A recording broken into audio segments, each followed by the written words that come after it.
It is exactly 365 days since the inauguration of Kenya's 5th President, William Samoei Ruto. And we here at The Big Conversation are about to give you a report card check on the first year of the Kenya Kwanza administration. I'm Jeff Koinange. Na minafahamika kama Lulu Hassan. Mtazamaji, kama alivyosema Jeff Koinange, leo ni siku ya The Big Conversation. Kwa Kiswahili tunasema ni mjadala mkuu, mtazamaji, ambapo siku hii ya leo tunatathmini walichoahidi na kilichoafikiwa hadi wa leo wametimiza mwaka mmoja. That's right, and we're going to be coming to you on all our networks: Citizen TV, Ramogi TV, Inoro TV, Radio Citizen and Hot 96. Na mtazamaji, tutaangazia masala tofauti ikiwemo gharama ya maisha, swala la afya, na usisahau mtazamaji, nyumba za bei nafuu.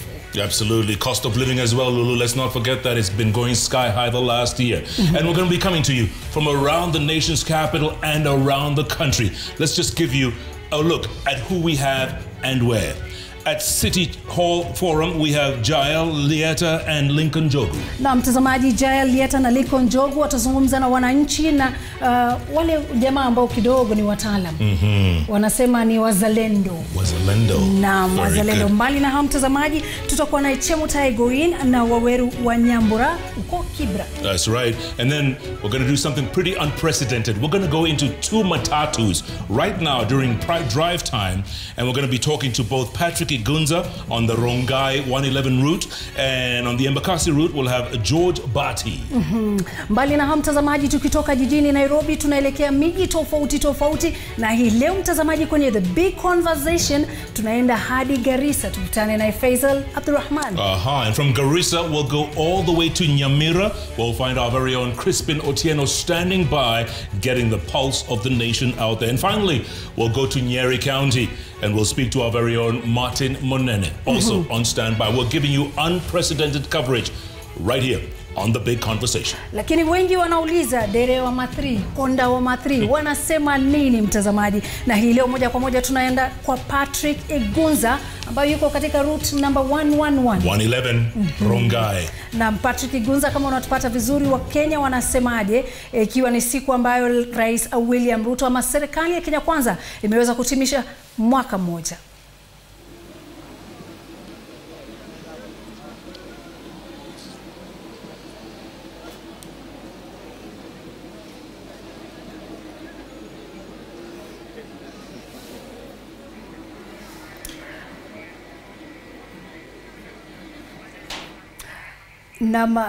I think Gunza alikuwa tupati vizuri, lakini mtazamaji, and let's not forget it's a moving matatu and we are live in there, so the connection could be a little slow, but we'll get him for sure. We'll get Patrick Gunza very shortly on that Rongai 111 line. Lakini moja kwa moja mtazamaji, kama tutampata Faisal kutoka Garissa atujuze mengi zaidi. Faisal, wakazi wa Garissa wanasemaje kuhusiana na mwaka mmoja wa serikali ya Kenya Kwanza? Sana Lulu na Jeff pale studioni. Sema tu, hii ni mwaka moja tangu Rais Dr. William Samoei Ruto kuchukua usukani na kuapishwa kama rais wa 5 wa Jamhuri ya Kenya. Na sasa wakati wa kampeni, ulivyojua tu, alikuwa na ahadi nyingi kwa Wakenya, na kuna yale ambayo amesema atatekeleza kwa Wakenya, kwa sababu kuna sekta mbalimbali ambayo amezungumza kwa ahidi wa Kenya kuwa itaboreka zaidi: sekta ya afya, barabara, muundo msingi. Na katika kaunti ya Garissa nitaweza kuzungumza na baadhi ya wakazi ambao wamejumuika nami hapa na kuweza tu kupata taswira yalipo na maoni yao kuhusiana na utendakazi wa Rais William Samoei Ruto kwa miaka mmoja sasa. Nitaweza kuzungumza tu na mzee Mohamed Nunde. Tueleze tu maoni yako kuhusiana na uongozi wa Rais William Ruto na ahadi ambazo alizitoa ametekeleza, na hali ya maisha iliko kwa sasa na jinsi serikali yake ilivyoendelea kwa miaka moja kwa sasa. Nakushikilia. Kwa rais sisi ni nani kama rais yetu? Sisi kwanza kile kilikuwa tunasumbua ni amani. Watu walikuwa wanapigwa extrajudicial killing, walikuwa wanatupwa Rebayala. Sasa hakuna mtu ameguzwa mwaka hii nzima. This is a straight A for the president. Rais amejitengenezea jina Kenya, akajitengenezea jina Afrika, na akajitengenezea regional, na akajitengenezea jina international. Nani kama rais yetu? Sisi tukiwa watu wa Northeastern province, our bread is buttered. Tuko na lapset ile inaenda huko, barabara inaenda mpaka Mandera, Lami. Hapa tuko na port ya Lamu, kuna Rona, kuna managing director wa KPA. Tunataka ngombe yetu isafiri kutoka hapa ipitie Lamu iende. Rais is in a class of his own. Hii mambo ya maisha kwenda juu ni kila mahala. Ni mambo ya Ukraine, ile unga wheat yote ilikuwa inatoka Russia, hakuna wheat sasa. Ile gas ilikuwa inatoka Russia imefungwa. So ni hii embargoes na ni kila mahala iko na shida. Lakini rais amejaribu sana. Hiyo miaka 10 nyingine tulikuwa free fall. But now we have a president who is actually hands on and who has got an international recognition both in Africa and in his own term. Thank you very much. Labda swala ya ufisadi kwa jinsi anavyopambana naye, unaona kuwa amefanya kazi mzuri kabisa. Unaona watu sasa, jana tu juzi walikuwa na mention kesi 6. Kulikuwa na ile kesi ya what you call Kenya Bureau of Statistics. Sonko pia naye alikuwa anaulizwa maswali. All these cases were pending. Sasa they are being mentioned na watu wako kotini, na president aendelee kumaliza hii ufisadi, corruption, which is actually ruining this country of ours, na anafanya kazi mzuri kwa mwaka moja from 13th August to 13th August today. Nani kama rais yetu? Labda kwa mwisho tu dakika moja tu, maoni yako kuhusiana na utendakazi wa rais. I think kwangu nimeweza kufurahishwa sana. Kwa majina mimi ni Abdikadir Aden Hassan, mimi ni mkazi wa mji wa Garissa. Jambo la kwanza, mimi ni mwana mazingira. Rais ameweza kuzindua kampeni ya kupanda miti bilioni 15. Yeye imenipatia morali kama kijana, na pia ningeomba rais vijana wengi zaidi waweze kuhusishwa katika hiyo kampeni. Jambo la pili, sisi kama eneo la kaskazini mashariki, serikali za mbeleni ilikuwa inatutenga sana. Lakini kwa hii serikali ya Rais Ruto tunaona kwamba tunakaa kwa meza moja na wengine, Wakenya wengine. Jambo langu la tatu ni kwa mambo na ufisadi.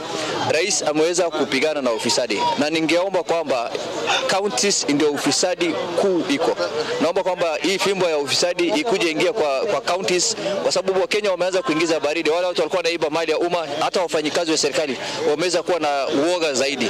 Na la mwisho, mimi naomba rais kwamba kaskazini mashariki tunaomba hizi miradi za serikali kuu ziweze pia kutufikia. Naona bado hajafika huku, lakini tunaomba aweze kutembelea, aweze kuzindua projects zaidi. Asante sana Lulu. Haya tu ni baadhi ya maoni ya wakaazi na fikra zao kuhusiana. Kuna wengi ambao wana maoni tofauti, lakini kwa sababu ya muda tu nitaregesha studioni, nitaweza kuzungumza nao baadaye, maana tutakuwa na nafasi nyingi kuzungumza na wakaazi kuhusiana na utendakazi wa Rais William Samoei Ruto. Kwako studioni.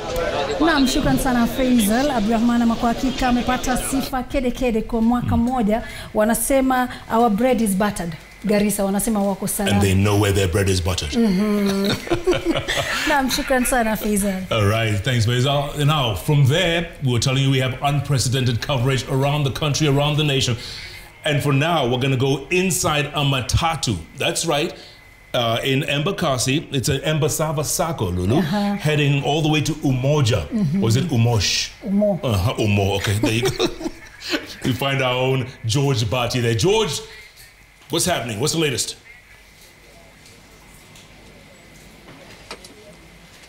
Yes, very well, Jeff and Lulu. I can hear you very well from the matatu plying Umoja, Nairobi route. And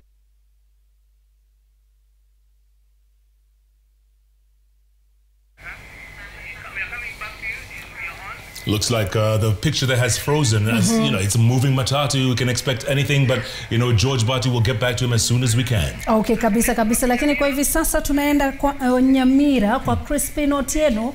Amekuwa amesimama kwa muda mrefu, ana kiu pia cha kutaka kutujuza mengi zaidi. Wakenya wanasema nini hasa eneo hilo la Nyamira? Na Lulu na Jeff, tupo katika kaunti nambari 046 ama 046 kaunti ya Nyamira, ambapo hapa tumefika tayari kutangamana na wakazi wa kaunti hii. Watuambie tu wao kama wenyeji ni siku ama ni mwaka moja tangu serikali ya Kenya Kwanza kuchukua usukani katika uongozi wa taifa. Ningependa tu kusikia maoni yao ni yapi mpaka sasa. Tutaanza na huyu bwana hapa. Hebu tuambie unaitwa nani, alafu mwaka moja baada ya serikali ya Kenya Kwanza kuchukua usukani, maoni yako ni yapi? Kwa majina naitwa Geoffrey Onyanja kutoka stage ya Nyamira Umoja stage. Kutoka Nyamira Umoja stage. Sasa kitu ya kwanza nilikuwa nauliza president wetu, kuna mambo ya pikipiki zile zimekuja ya stima. Sasa shida moja ni sisi tumeshachukua bodaboda zingine hizi saloni zile zilikuwa za kwanza zinatumika mafuta. Na saa hii hatujamaliza hiyo loan. Sasa hatujamaliza hiyo loan na ametuambia anatuletea zingine. Hizi zingine tutachukua wapi? Tutaenda kutupa wapi? Sasa tuambie maoni yako kuhusu jinsi serikali imekuwa kwa mwaka mmoja umepita. Kwa hii serikali kuanzia hii vile ilianza ni kama sasa ni kilio tu yenye iko Kenya hii. Ni tunaendelea kulia tu kwa sababu kila kitu sasa imepanda. Ukiangalia mambo ya mafuta imepanda, ndio hiyo. Mambo ya chakula imepanda. Hakuna kitu yenye imetusaidia. Sasa ni kilio tu. Wakenya wanaendelea kulalamika tu mambo ya chakula hakuna. Tukisikia mbolea iko lakini hatujaiona hiyo mbolea. Tunasikia tu machina mbolea imekuja. Asante. Maoni yake huyo. Hebu tuambie wewe kwa mtazamo wako mwaka mmoja serikali imefanya vipi? Asante sana Mr. Crispin. Kwa majina mimi naitwa Geoffrey Nyasani, mimi ni mkaaji hapa Nyamira. Serikali iko sawa. Ni mwaka mmoja imepita tangu ingie serikalini. Serikali ndio hiyo inaendelea kupanga serikali, maandamano, sufuria kwa kijwa, hata ichakaa kwa ofisi ipange maneno yake mzuri. Ukiangalia vizuri, Hasara Fund imekuja, mwenye aliomba Hasara Fund ameweka biashara yake, imemsaidia. Affordable houses ziko hapa. Kama hapa Nyamira tumeletewa hizi affordable house hapa Sironga. Zinaendelea kujengwa. Vijana wanaendelea kufanya nini hapo? Wanaendelea kupata kila kitu. Serikali iko sawa. Ipewe muda. Area gani labda iweze kufanya bora zaidi? Serikali ipewe muda. Ikipewa muda itapanga maneno yake. Asante. Haya. Kwa majina naitwa Alfayo Charo, mkazi wa Nyamira. Mwaka mmoja baada ya hii serikali kuchukua uongozi, yale ambayo tumeona ni maisha imekuwa ngumu zaidi. Kwanza tukianza na cost of energy, stima imekuwa juu sana na mafuta pia imekuwa juu. Mafuta ni 195, 194. Mafuta ndio inatumika katika uchukuzi. Hiyo inamaanisha kila bidhaa itaenda juu. Na hiyo imefanya maisha imekuwa ngumu zaidi. Pia tumeona wakiintroduce new taxes kama ile ya housing, pia kuna ile ya NSSF pia wameongeza. Imefanya maisha ikawa si kama vile ilivyokuwa mwaka uliopita. Na pia tumeona employment hawajashughulikia maneno ya employment ya youth. Wanasema tu hustler fund lakini hawajashughulikia vizuri maneno ya employment ya youth. So ningeomba hii serikali mafuta wapunguze na stima wapunguze, cost of living iende chini because hizi ndio zinafanya cost push inflation. Asante. Asante sana. Ngoja tupate maoni zaidi. Kwa majina naitwa James Nyakangi Jemo. Mimi ndio kiongozi wa wafanyabiashara kaunti ya Nyamira. Nataka kusema kwamba tunashukuru serikali kwa saa hii kwa kutuletea tu amani, kwa kukubali bipartisan talks ambazo zinaendelea, ile mambo ya mgomo na vita ambayo ilikuwa inatusumbua kama sisi wafanyabiashara ndio naona imeisha na tunajipigania kwa biashara. Kwa hiyo upande nataka kushukuru serikali na kuambia waende waelewane na opposition ili tuendelee kuwa na amani tufanye kazi. Lakini kwa zile ahadi zote walitoa, ahadi ya bottom up kusaidia watu wa boda, mama mboga, sisi wafanyabiashara, upande hiyo naona kama serikali haijafanya chochote kwa sababu mpaka saa hii tax ziliongeza, nyumba za wenyewe landlords waliongeza hiyo tax, kila kitu imekuwa bei kali, maleseni ziko mingi na sasa sisi wananchi tunasumbuka sana. Asante sana. Na tunaye pia mama hapa, tutampea fursa pia na yeye pia aseme labda maoni yake mwaka mmoja baada ya serikali ya Kenya Kwanza kuchukua usukani. Maoni yako ni hapo. Thank you Crispin. Mimi naitwa Edina Misati kutoka Nyamira County. Mimi ningependa kuongelea mambo ya corruption. Corruption iko juu sana. Naomba Mheshimiwa William Ruto angalia mambo ya corruption adili nayo. Kwanza hata kama ni maskini ama ni mwenye tuseme ni tajiri, akienda kama ni kwa ofisi kushughulikiwa at least apate services kama mwananchi kawaida. Kitu kingine yenye ningeongelea ni mambo ya shule. Watoto wanafukuzwa kila time. Halafu mambo ya industrial park tunamshukuru William Ruto, but kitu kingine mambo ya affordable houses ningependa aiweke kando kiasi, at least watoto kama wa CPC grade 7 hawana classes, angalie kwanza achenge mashule watoto wasome ndio aone mambo ya affordable houses. Kitu kingine wana biashara Hata kama wanafanya biashara hawapati faida kwa sababu uchumi imekuwa mbaya, vitu zimeongeza kutoka Rocky Cube, chumvi na kila kitu. Na stima inaenda kila time saa 1 mpaka saa 3. Watoto watasoma aje? Angalia mambo kama haya. Nyamira pia tunafahamu kwamba ni kaunti ambayo inajulikana kwa masuala ya kilimo. Tumeona serikali imesema kwamba imetoa ama imepunguza bei ya mbolea kutoka shilingi 7,500 hadi shilingi 2,500. Nyinyi kama wakazi wa kulima wa kaunti hii ya Nyamira, maoni yenu ni yapi na labda serikali imefanya kivipi mwaka mmoja uliopita? Asante sana Crispin. Kwa majina naitwa Tiberius. Mimi ni mfanyakazi wa kaunti ya Nyamira.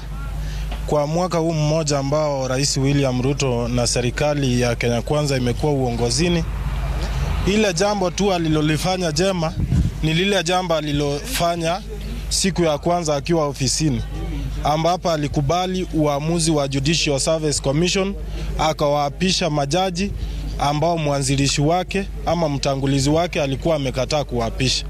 Tokea huo wakati hamna jambo lolote ambalo unaweza kuipongeza hii serikali. Kwanza ni serikali iliyokuja na chini ya mwaka mmoja maafisa wa polisi wameua Wakenya wengi zaidi, na ikawa aibu zaidi wakati IG wa polisi anasimama na kusema kwamba wanachama cha upinzani wameenda katika vyumba vya kuhifadhi maiti, wakachukua maiti wakakuja kuparade. Jambo la mbolea, ndio amesema amepunguza mbolea. Iko wapi? Amepunguza mbolea, inapeanwa kulingana na misimamo ya kisiasa. Mheshimiwa mbunge wa South Mugirango Silvano Sosoro alisema kwamba alimkataza waziri wa kilimo asiweze kuleta katika maeneo ambayo wabunge wanaongoza katika eneo bunge hizo ni wa muungano wa Azimio. Asante sana.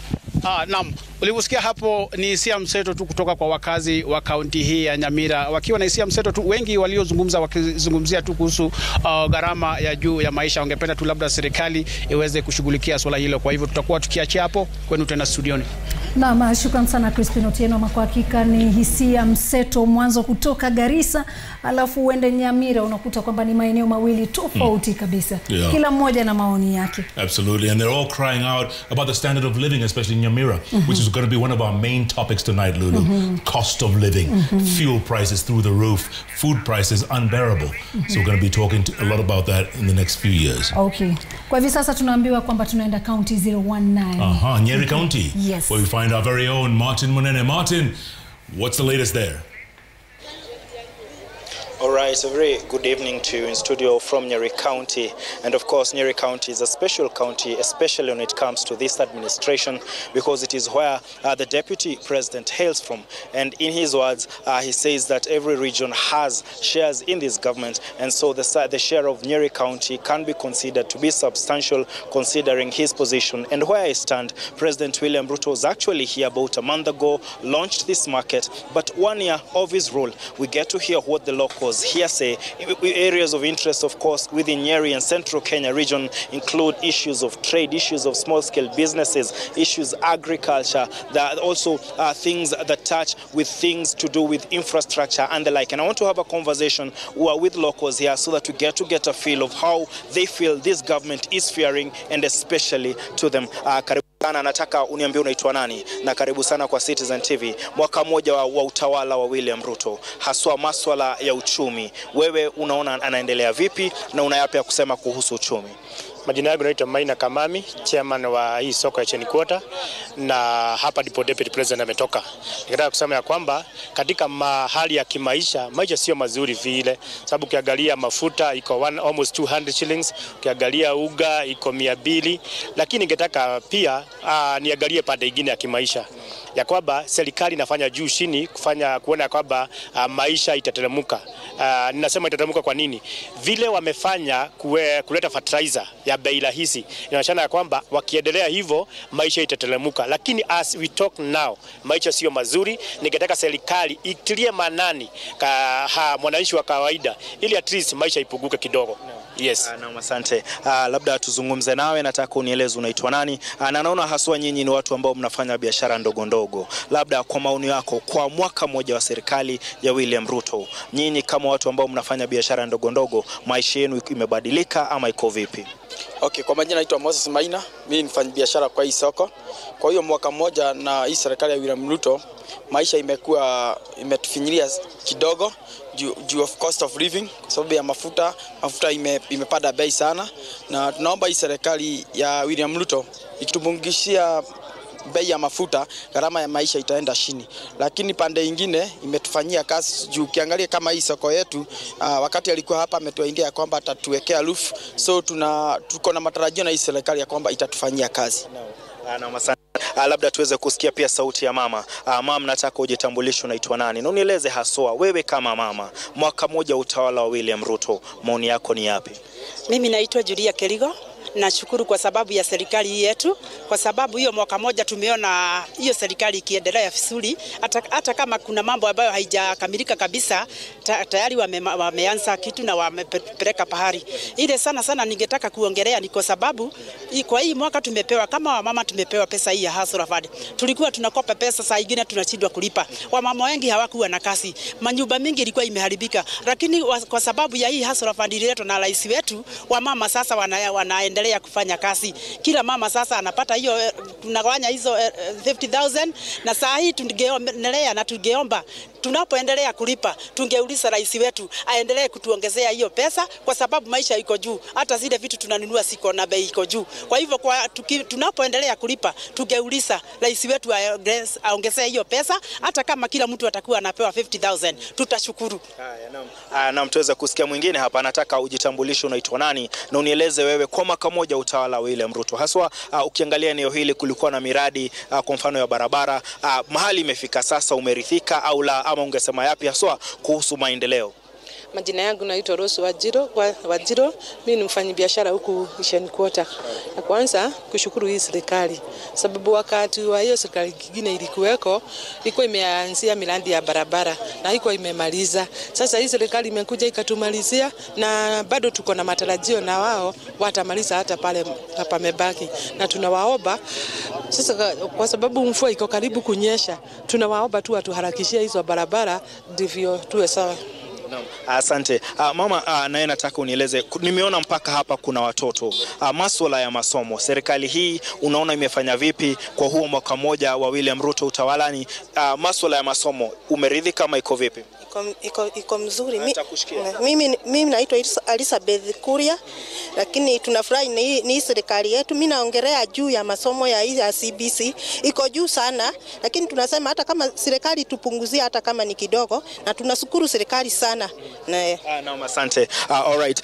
Those are the views of Nyeri locals and residents, and like I said, I am in a market, and as you can see, if the cameraman Efantas Maina can be able to show us, business is ongoing. Today happens to be a market day, and so you find a lot of people coming from different areas within Nyeri County to come and trade. We've got various things actually being sold here, and like I said, issues of interest in Nyeri County, Central Kenya, touch on things like agriculture, issues of trade, infrastructure, and the like. And like the locals have said, so much has been happening. There's a lot of hope in this region, especially considering that the Deputy President comes from here for more development, completion of projects that had been initiated by the previous government. And that is how things are in Nyeri County. Views of locals, opinions of those residents 1 year following the, of course, the swearing in of President William Ruto as the president, the 5th president of the Republic. Back to in studio from Nyeri County, I'm Martin Monene.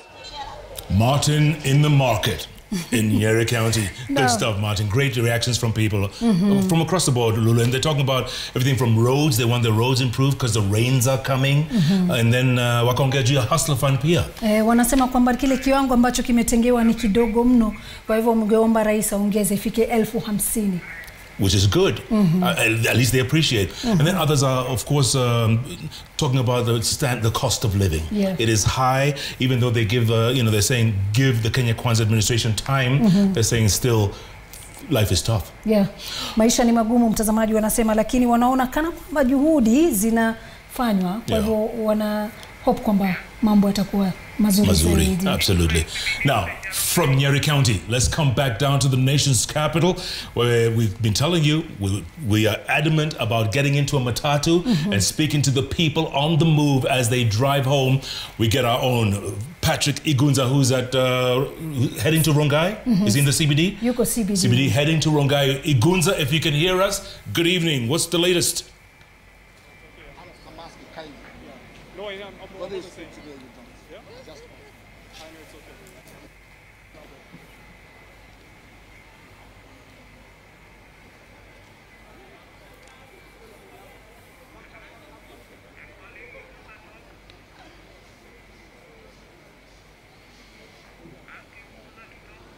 Igunza, if you can hear us, we're in the studios. Tell us if you can hear us.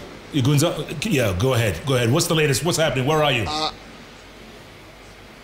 Amazing. Jeff Kunanges, Jwika ni Bongeshenga speaking English. Ama nizungumze kwa lugha ya Kiingereza. I'm coming to you live from the Central Business District hapa hivi Nairobi, and as you can see, nyuma yangu ni Wakenya wa tabaka mbalimbali, those who come from far and those who reside within Nairobi. They are ready to board a matatu, ready to go to their places. I just want to speak to some of them so that we can get to hear wanasemaje kuhusiana na uongozi wa Rais Ruto. Mwaka mmoja tangu achukue hatamu za uongozi hapa nchini, and there is a lady here by the name Nyambura. Amesema atatupatia mawili matatu. Ni aje sister? Poa sana. Uko Aital? Safi. Uko best? Kabisa. Amazing sana. Wewe unasemaje kuhusiana na uongozi wa Rais Ruto 1 year since he took over power? I think things have been crazy, for lack of a better word. Changes have been crazy.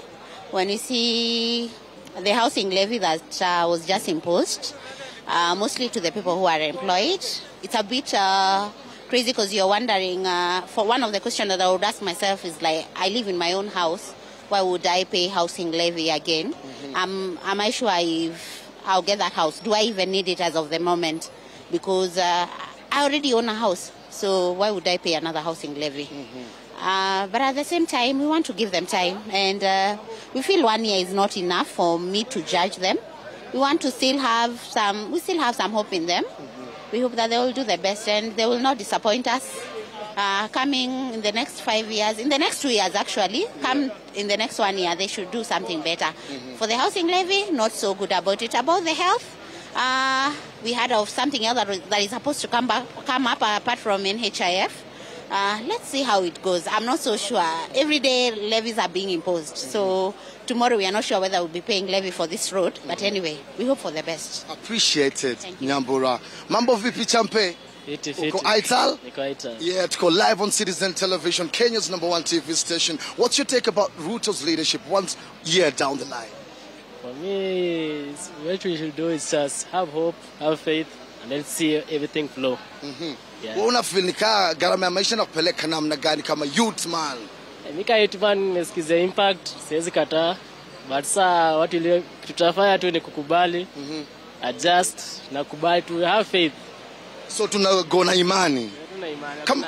Kama kuna area moja ungependa kushauri gova iangalie especially masuala ya vijana, ingekuwa area gani ya life? Hustling jo, tusake a job. Kama for me jobs mostly. Mawera. Tupate hela jo, na pia tupate shughuli za kufanya, at least tuko tu sawa. Wewe sasa uko na wera ama bado uko searching? For me niko chuo, nilikuwa na wera but sasa venye gaveli change kiplani, impact nimesikizia. Sasa badi nimeenda section B. Sasa niko chuo, sasa niko attachment currently. Niko chuo bado. Amazing. Niko chuo. Sawa, so umesema tuende na hope. Kwetu na hope. Tuwapatie time tuone kama wata improve things. Aital sana, hapa hivi ni area ya katikati mwa jiji la Nairobi. Sijui kama tungekuwa a few of them will be imechomoka hiyo. Wasapi? Naambiwa kuna mwingine hapa ni aje youth man. Oh, kuna Max. Okay, Jeff Koinange na Lulu Hassan na wengine wote ambao wako studio. As you can see, these are some of the Kenyans actually. Wanaabiri matatu kuelekea sehemu zao za home, and I see I want to see whether I can get one or two more individuals who can just tell us what they feel about this current administration. Bingwa, mwenye umevaa tai, mambo vipi? Fiti. Unakaa maridadi sana. Thank you very much. Umetoka job sasa? Yeah, nimetoka job. Unasemaje kuhusiana na uongozi wa Ruto mwaka moja tangu achukua terms za uongozi? Well, I'll speak in English. Yes, sir. Well, I don't feel it at all. Other than the plans that they keep on telling us about, I'm yet to see those plans being implemented. The cost of living is just unmanageable. As you can see, I'm carrying a bag worth of household goods I've just bought worth 6,000 shillings. Right. So even one water I would be carrying in this bag worth 6,000 shillings. And truly, I don't really feel it. Okay, which area especially do you feel like you're feeling the pain the most? I've just bought a package of sugar at 450 shillings. Yeah. So obviously that it shows you that the cost of basic commodities are not just acceptable. Okay. If they could just do something towards to help that, that's what we are looking forward to. And also the other things, our pay slips keep on shrinking. Yeah. I wonder whether they are going to manage the economy entirely from taxes and shrinking our disposable incomes. Thank you very much. I mean, without our ability to purchase, it will have a trickle effect on those other economics.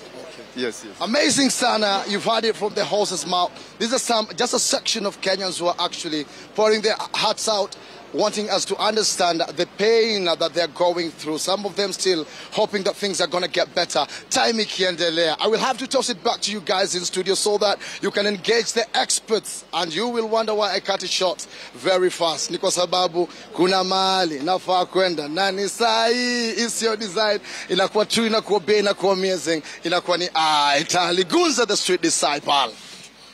Aital. Patrick Gunza there boarding a Rongai-bound 111 and speaking to a section and a sampling of Kenyans, and they're giving their viewpoints. I mean, we heard the gentleman saying the shrinking paycheck. Kabisa. You know, and buying 2 kilogram sugar for 450 shillings. Amefanya shopping ya 6,000 lakini haisi kwamba amefanya shopping. Exactly. But kuna kijana mmoja ambaye pia nimependa kauli yake. Anasema kitu kinamfanya yeye endelee ni hope and faith. Yeah, hope and faith. It's 1 year down the line, so we'll see. Let's get more views. We tell you we're giving you comprehensive coverage from around the nation's capital and around the country. We're going to stay in the nation's capital, go straight to City Hall Forum, where you find our very own Jael Lieta and Lincoln Jogu. Guys, what do you have? Asante sana Jeff Koinange, tukupata vizuri. Ni katikati mwa jiji la Nairobi ambapo pia tungependa tupate hisia za wakazi wa hapa Nairobi kuhusiana na mwaka mmoja baada ya serikali ya Rais William Ruto. Wameona mambo ni mazuri ama wamefinyika kidogo, na kwa nini? Siko peke yangu na mwenzangu Jalieta. Thank you very much, Lincoln Jogo. And just as you've rightly said, we've heard some of the opinions from the streets of Nairobi and other areas around the country. Here at Charter Hall, we also want to speak to the Bunge la Wazalendo and get to hear the highs and lows of the government 365 days later. Bila shaka na moja kwa moja tupate kupata hisia zao, watuelezee wanaona namna gani. Ni mwaka mmoja baada ya Rais William Ruto na naibu wake Rigathi Gachagua kula kiapo chao na kusema watahudumia taifa chini ya katiba. Mwaka mmoja baadaye, tukianza nawe, wahisi mambo ya kumekuwa namna gani? Uko sawa ama kuna matatizo kidogo? Asante bwana Njogu. Mimi kwa majina naitwa Edward Rioba, mimi ndio katibu mkuu wa Bunge la Wazalendo Kenya. Nafikiri sasa imepata siku 365 tangu serikali ilipoingia uongozini. Yapo waliofanya ambayo aidha wameona wamewafurahisha wananchi, lakini bado, ila tunasema bado tunawapa kama 45% kwa sababu bado ni kama wanayumba yumba, hawajafikia jinsi wananchi walitarajia wao wafikie. Kwanza naanza kwa kusema hivi, ukiangalia hizi wizara ambazo rais alizipatia watu waweze kumsaidia, ni kama hawa watu bado hawajawa na umakini katika kazi zao. Hiyo ni moja. Pili, hawa watu bado wanayumba.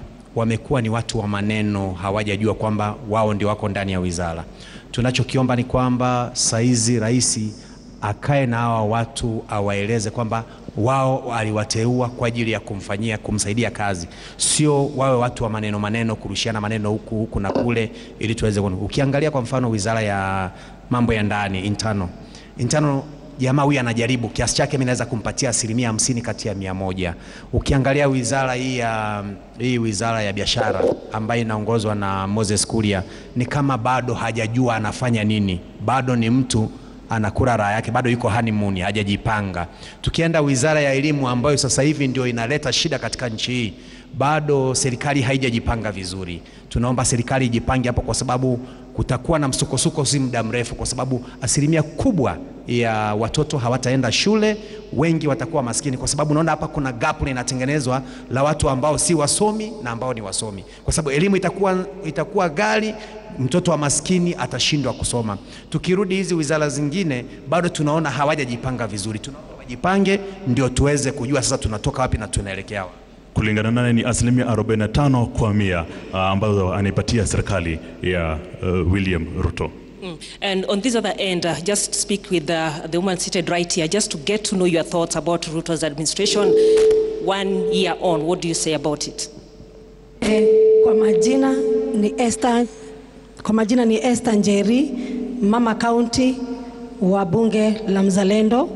Kwa hakika ni siku ambazo president wetu alichukua uongozini, ni 365 days. Tunaona kwamba bado hajatimiza ahadi zile ambazo aliagana na sisi kama Wakenya ambayo tuliweza kumchagua. Ukiangalia kwa upande wa wamama, bado wamama wanahangaika.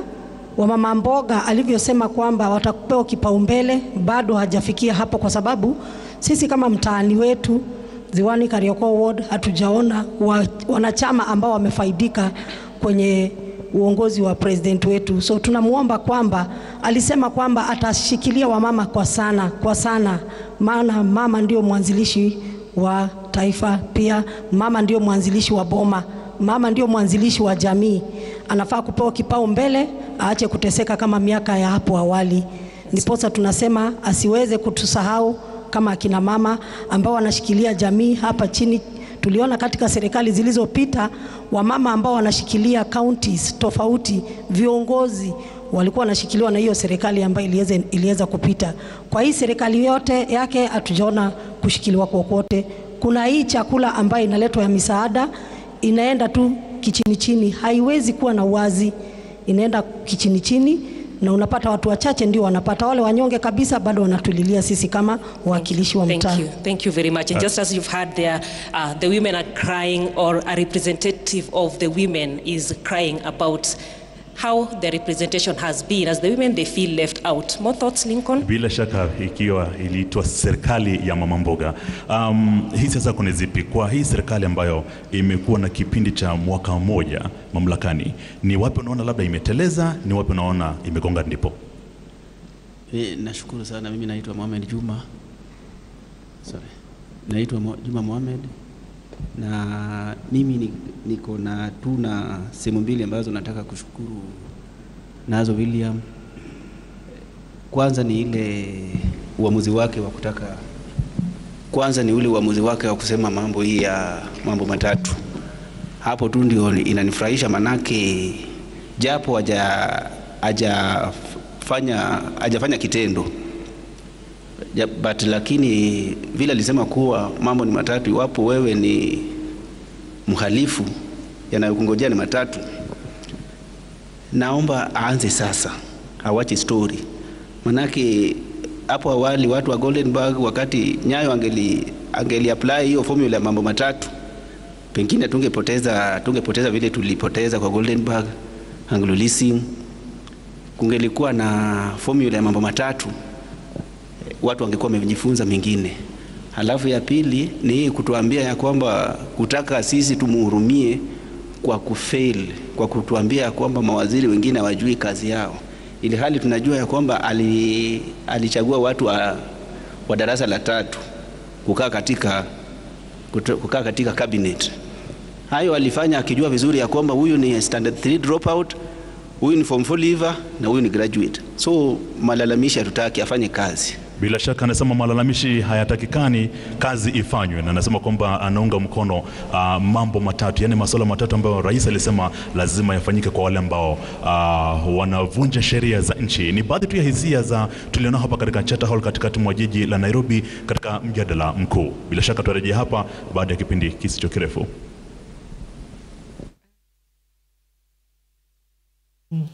And Jael, in Charter Hall in the nation's capital. We're going to be going to several forums, so folks, stay tuned for that. In the meantime, we get the people's views. The Wazalendo are right there. Wameongea mengi na mpaka sasa wanazungumza, lakini kwa hivi sasa moja kwa moja mtazamaji tunaenda katika msikiti wa Makina katikati mwa mji ni Kibra, eneo la Nairobi, ambapo tunakutana na Chemuta Egoin.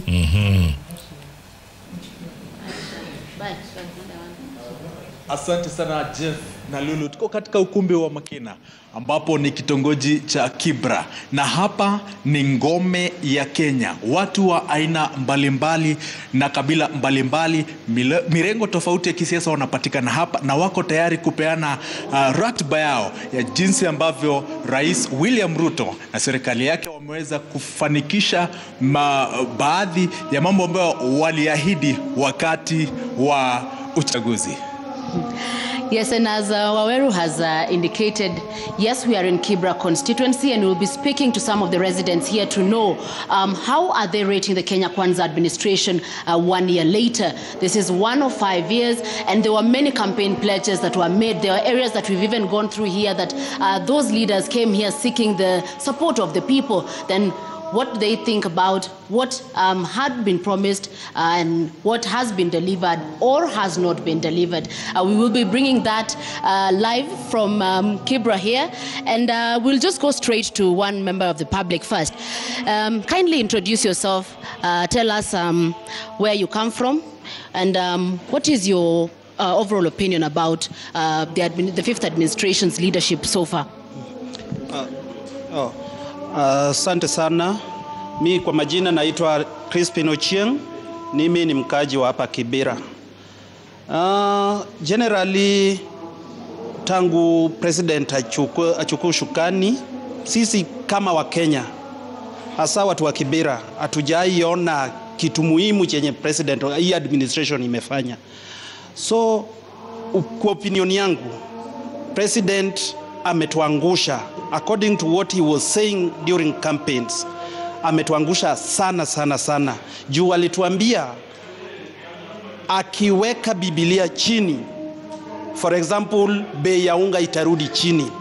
Mpaka wa leo hatujaona bei ya unga ikiwa chini. Vitu zinaenda juu. Tax imeenda juu. Kila kitu imeenda juu. Na according to sisi kama wa Kenya, tunaona hii hata heri ile last administration. At least Uhuru Kenyatta alikuwa anatujali. Hapa kwa hii saizi hakuna mwenye anatujali. Yes. Lakini kwa maoni yako, alikuwa naibu rais wakati huo, ni yapi yamebadilika kulingana na wewe? Alikuwa naibu wa rais, yes. But ile time mwenye alikuwa naongoza hiyo administration alikuwa Uhuru Kenyatta. So saizi amechukua shukani kama mwenye sasa yeye ndiye sana anaongoza. So amebadilisha kila kitu yenye Uhuru Kenyatta hakuwa anafanya. At least Uhuru alikuwa anatujali, akisikia wa Kenya wanalia sana, anarudi chini, anaangalia ni nini au watu wanalia. Lakini huyu hata watu walia aje, yeye tu ako tu hivyo. Then akona deputy wake mwenye anafaa mpatia advice, but advice yenye deputy wake anampatia ni shares. Hakuna kitu ingine, shares tu peke yake ndio kitu yenye deputy wake anafanya, anaweza muadvise nayo. Asante sana. I don't know Waweru, labda upande huo mwingine ni yupi unaweza zungumza naye? Hapa ni naye ndugu yangu, karibu sana katika kipindi hiki. Wewe ndiye mwalimu. Ndiyo. Katika darasa la mwanafunzi Rais William Ruto. Ndiyo. Unampa alama ngapi baada ya mwaka mmoja? Mimi out of 10 naweza mpatia 2. Naweza mpatia 2. Ndiyo. Kwa nini 2? Kwa sababu naweza mpea 2 kwa sababu nikiangalia yale mambo alikuwa anazungumzia wakati wa campaign, na yale mambo ambayo anatekeleza kwa saa hii, mimi naweza sema ni opposite. Ya kwanza, saa zile immediately bei ya mafuta ilipopanda, hapo ndo maisha ilianza kupanda zaidi. Alafu si bei ya mafuta tu, tuangalie kwanza base na vile alichagua kwanza cabinet. Unajua energy docket ya energy is a very sensitive one. So sasa zile alipatia mtu kama Moses Kuria, kama ambaye ni mwanasiasa na tunajua ana uzoefu sana katika upande wa kupiga kazi. Ndio sasa zile alipandisha bei ya mafuta, mambo imekuwa magumu tena zaidi kwa wananchi. Tukiangalia si nauli, ukiangalia karo, ukiangalia bei ya bidhaa muhimu, hususan tuseme kama unga. Kenya alituambia keka Biblia chini baada ya kuapishwa unga ingeshuka mpaka shilingi 100. Lakini tukitazama leo unga, bei ya unga sehemu zingine unapata inateremka shilingi 5, bado ni 195, mali zingine na alipata ikiwa shilingi 200. So unapata bado mwananchi wa kawaida anaumia tena zaidi. Asante sana. Labda tu nikurekebishe kidogo, waziri wa biashara na viwanda ndiye Moses Kuria, wa kawi ndiye Davis Chirchir. Kidogo pia niko pia na mama hapa. Karibu sana katika kipindi, na kuomba tu usimame ili watu nyumbani waweze kukuona. Karibu sana katika kipindi hiki. Hata Sudan wataniona. Asante. Naomba nikushikie kipaza sauti. Asante. Mwaka mmoja wa Rais William Ruto. Uongozi wake umekuwa vipi tukitembea karibu na mwangaza? Kwa majina naitwa Amina Aminala. Uongozi wa Rais Ruto kwangu ni poa. Siwezi kusema ati hiyo unga ni yeye amepandisha. Hiyo unga alipata hivyo hivyo. Saa hizi ndio mahindi imetoka kwa shamba. Watu wangoje wakule ugali, wale hawajakula ugali. Ya pili, kile Ruto afanye kama marehemu mzee Kenyatta. Kila kitu kwa duka ilikuwa na control price. Akirudisha hiyo, Kenya itakuwa mzuri. Lakini vile kama hiyo sasa unaenda hapa unga shilingi 300, unaenda hapa 500. Sasa unaona watu wanasema rais, si rais mwenye duka. Arudishe ile maneno ya control price, ratili isifungwe. Hapo tutakuwa tumekula vizuri. Ya pili, hii affordable housing kwangu kama Muislamu, ile si nyumba yangu mimi kukaa. Mimi nataka nyumba hata sitting room hii nyumba itoe kwangu sitting room kabisa hii. Na bedroom yangu ikuwe imepanuka. Lakini sio hiyo mgeni amekuja kwangu na inama na mwanaume yako nyuma yangu ananiona mpaka chupi. Hiyo si nini? Hii si yetu kwa Waislamu. Tunataka affordable housing, sisi wenyewe tujenge. Mchanga ni yetu. Uhuru ametupatia title. Hakutupatia title ya affordable housing. Asante. Asante sana. Chemtai Goin, ugani wako. Lulu, kidogo hiyo ilikuwa kionjo tu. Najua mtarudi kwetu kwa muda sio mrefu, lakini umesikia maoni ya baadhi ya wenyeji hao. Kuna masuala ambayo wanasema huenda yanahitaji kurekebishwa kidogo, na Lulu tunaendelea kuzungumza na wenyeji hao tuweze kuwapasha pia Wakenya wengine kote nchini waweze kujua, je, maoni ya wenyeji hapa Kibra kuhusu uongozi huu ni yapi, na je ni masuala gani kama viongozi wa Kenya Kwanza wanaweza angalia na waseme labda tunafaa kurekebisha hili au lile. Lulu Chemtai Goin na Waweru wa Nyambura, kama umeweza kusikia Jeff ile mama kuna swala moja ameweza kulizungumza, masuala ya price control. Anasema msimlaumu sana rais, maana ukitoka ukaenda kununua unga kila duka lina bei tofauti. Kwa hivyo ni swala ambalo linapaswa kutiliwa manani, lakini la kunifurahisha zaidi anasema kwamba hizi affordable housing anataka living room yake kubwa ndivyo asipatikane hivyo. Sawa. From Kibra, we're going all the way down to Jogoo Road, I think. Yeah, George Bati, who boarded a matatu earlier on in Embakasi, has arrived on Jogoo Road. George, what's happening on Jogoo Road?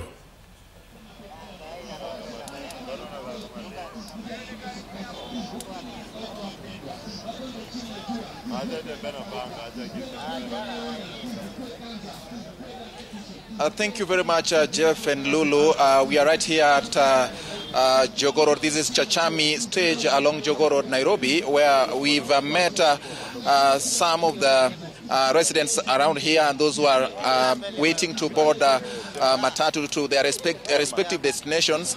And I just want to get their opinion with regard to now the Kenya Kwanza administration celebrating 1 year since they assumed office on the 13th September of 2022. So nataka tu nisikie maoni yao ni yapi kulingana na utendakazi wa Rais William Ruto na serikali yake ambayo ilichukua hatamu za uongozi tarehe 13 mwezi Septemba mwaka 2022. Kuna baadhi ya vijana na pia kuna kina mama hapa. Watueleze tu, kuna wafanyabiashara ambao pia walilengwa sana wakati wa kampeni za Rais William Ruto ambao walikuwa wamepewa jina la mama mboga na watu wa bodaboda. Kuna baadhi ya vijana kina mama ambao wamekusanyika hapa, wengine wanajaribu kusubiri gari kuabiri kwenda makwao na wengine pia wanafanya biashara. Nataka tu nijue, kuna vijana waniambie ni je, utendakazi wa Rais William Ruto kwa mwaka mmoja sasa, maoni yao ni yapi? Kwa majina naitwa Johnston Cheloti. Mimi ni mkazi wa Embakasi Tasia na hapa ni Chachami, hapa mimi najaza magari hapa. Kwa kweli tunaumia. Maisha hata tangu huyu president yake kwa kiti, mimi hata ninafikiria hata nilizaa nini. Niko na bibi, niko na watoto. Hata sasa ninatoka hapa sina kitu kwa mfuko manzejo, alafu Ruto yeye uko tu uko Karen anakulafi tangu yake kwa kiti. Sasa mwaka mmoja yeye ana celebrate. Sisi bado tunaumia huku nje. Kwa kweli uko nao watu wote waka hapa. Hao watu bado wanatafuta hata wajua atakula nini usiku. Lakini kuna yeye mahali penye yako wanajua na wale walichaguana kule wanajua vile wanakula. Sisi huku tunaumia. Tungeomba tu tusaidiwe. Asante sana. Wacha niende kwa mtu mwingine pia atueleze ni yeye anafikiria ako na mtazamo gani kuhusiana na utendakazi wa Rais William Ruto kwa hatamu yake mwaka mmoja tangu ashike uongozi wa taifa hili. Unaitwa nani? Kwa majina naitwa Elias. Nadhani kwamba hakuna kitu tofauti ambacho Ruto amefanya tangu aingie, kwa sababu mimi wakati alikuwa anaingia nilikuwa sina kazi. Mimi nimefanya journalism kama nyinyi, lakini bado hadi saa hizi sioni tofauti. Hata mtu akiniambia nimpatie zile karatasi zangu za journalism, nampatia tu, sababu ni kama hazina kazi kabisa. So iwapo kuna kitu ambacho angefanya youth kama sisi tupate kazi ama opportunities zifunguliwe mahali ndio pia sisi tupate kazi, ingekuwa vizuri sana. Alright. Asante sana. Akina mama walitajwa sana wakati wa kampeni za William Ruto kwamba huenda atajali sana maslahi ya akina mama na labda kusuluhisha mambo kadhaa alivyokuwa akifanya kampeni zake. Sijui wewe unaweza semaje, maoni yako ni yapi? Mimi kwa majina naitwa Trusiana Faith. Mimi ni mfanyabiashara hapa Chachami. Yaani tunateseka, hakuna kazi, tunajaribu kutafuta, hatupati. Tunaomba tu atusaidie tupate kazi. Tumesoma lakini hakuna kazi. Asante. Asante sana. Kuna watu tu ambao pia bado wako, wacha nione, wengi wao ni vijana. Kuna watu wa bodaboda pia hapa ndani. Wacha tuende tujue hao wengine ambao wako hapa, tusikie kabisa mtazamo wao ni upi kulingana na zile utendakazi wa Rais William Ruto, na pia wafanyabiashara ambao wako hapa. Sijui mtazamo wao uko wapi. Kuna hapa mama ambaye ana mtoto hapa, analisha mtoto wake, anaweza tuambia tu yeye. All right, our very own George Bati there on Jogoo Road is going to continue giving us coverage, as will all our correspondents from around the nation, and of course in the nation's capital. So Dr. mtazamaji, kulikuwa ni kionjo tu, lakini ngoma kamili ni hapo mwendo wa saa 1 juu ya alama. Absolutely, folks. This is what we call the big conversation right here on Citizen Television, Inoro TV, Ramogi TV, Radio Citizen, and Hot 96. Keep it tuned. Tunasemaje? We'll be right back.